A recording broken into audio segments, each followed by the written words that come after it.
Corona के दौरान चीनी मिलें, जब महाराष्ट्र की आधी से अधिक चीनी मिलें बंद हो गई, कर्नाटक की चीनी मिलें बंद हो गई, तब भी उत्तर प्रदेश के अंदर गन्ना विभाग एक एक चीनी मिल के साथ खड़ा होकर के चीनी मिलों को चला रहा था और इस बात की गारंटी दे रहा था। 25 मार्च से लॉकडाउन प्रारंभ हुआ, लेकिन चीनी मिलें जून तक यहां चली हैं। लॉकडाउन के दौरान भी हमने उस प्रकार के उपाय किए कि चीनी मिलें भी चलें, किसान को गन्ना पहुंचाने में दिक्कत न हो। अप्रैल में 1 अप्रैल से प्रोक्यूरमेंट की कार्रवाई हमने प्रारंभ कर दी थी गेहूं के लिए।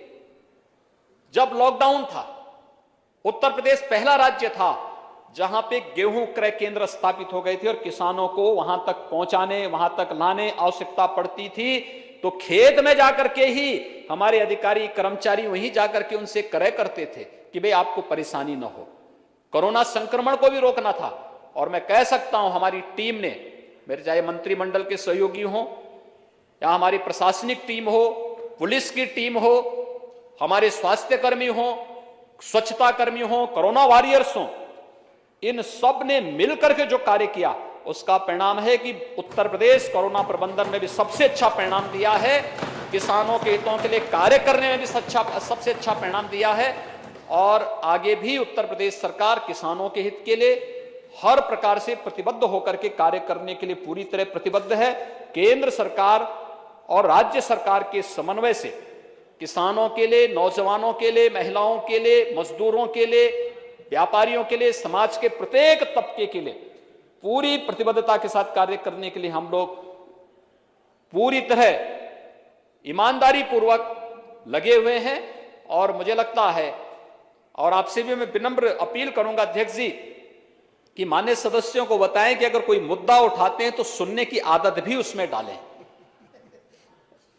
देखिए, उस बिगड़ेल खिलाड़ी की तरह हम लोगों को आदत बंद करनी चाहिए कि जो खेल की शुरुआत करके अधूरे में छोड़ करके भाग खड़े होते हैं। और ये समाजवादी पार्टी की आदत है कि हमेशा जब उनको लगता है कि अब उनके पास कोई मुद्दा नहीं बचा हुआ है, ये लोग तो वैसे भी इस फील्ड के बहुत वैसे खिलाड़ी हैं जिन लोगों ने प्रदेश के किसानों का कितनी क्षति की है, कितनी पुण्य क्षति की। किसी ने चीनी मिलें बेच दी, किसी ने जो है किसानों को, यानी प्रोक्यूरमेंट तो सेंटर कभी चलाया ही नहीं। बाढ़ की समस्या के समाधान के लिए इनके पास कोई योजना नहीं थी। जन की भी हानि होती थी, धन की भी हानि होती थी। हम लोगों ने तो दलहन के लिए, तिलहन के लिए, मकई के लिए, आलू के लिए समर्थन मूल्य हमारी सरकार ने घोषित किया। आज हर किसान खुशहाल है, अच्छी दिशा में आगे बढ़ रहा है। परेशानी किसानों को नहीं, विपक्ष के उन मित्रों को है जिनकी दलाली का पैसा अब किसान के खाते में सीधे जा रहा है, उनको जरूर परेशानी है। सामान्य किसान को कोई परेशानी नहीं है और किसान संगठनों ने इसकी घोषणा बहुत पहले भी की है और आगे भी करेंगे।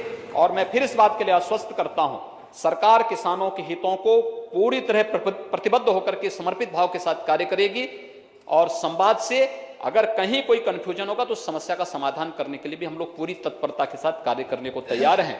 और मुझे लगता है कि कहीं भी किसी पे कोई प्रतिबंध नहीं लगाया गया है, किसी भी प्रकार का कोई भी रोक टोक किसी कार्यक्रम में नहीं है।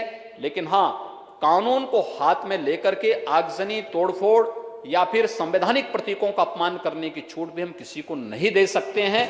प्रदेश की 24 करोड़ जनता की सुरक्षा हमारी जिम्मेदारी है और उस 24 करोड़ जनता की सुरक्षा के साथ किसी को भी खिलवाड़ करने की छूट सरकार नहीं देगी। मुझे यही आपसे कहना, यही आपसे विनम्र प्रार्थना करनी थी।